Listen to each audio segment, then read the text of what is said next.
আসসালামু আলাইকুম প্রিয় ভাই ও বোনেরা, কেমন আছেন সবাই? পবিত্র জুম্মার দিনের শুভেচ্ছা। গতকাল সারাদিন বৃষ্টি হয়েছে, আজকে বৃষ্টির দ্বিতীয় দিন। তো আজকে কি আয়োজন দুপুরে? এটা হচ্ছে চাপা ভর্তা, ডিম ভুনা, খাসির গোস্ত, আচার আর মরিচ গাছের শসা। তো আমরা এখন আগে চাপা ভর্তা দিয়ে একটু খেয়ে দেখি কেমন হয়েছে। এটা হচ্ছে চাপা ভর্তা। বিসমিল্লাহির রহমানির রহিম।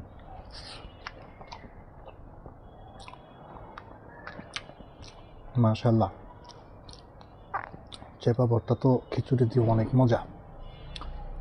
বিসমিল্লাহ। এবার একটু ডিম ভুনা দিয়ে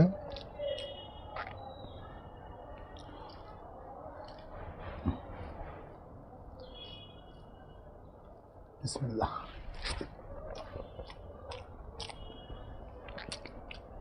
কাঁচামরিচ, মাশাআল্লাহ। গোস্তটা কিন্তু অনেক সিদ্ধ হয়েছে, নরম হয়েছে।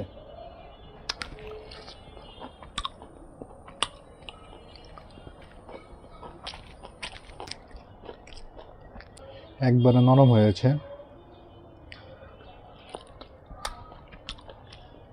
সবাই ভালো থাকবেন। আল্লাহ হাফেজ।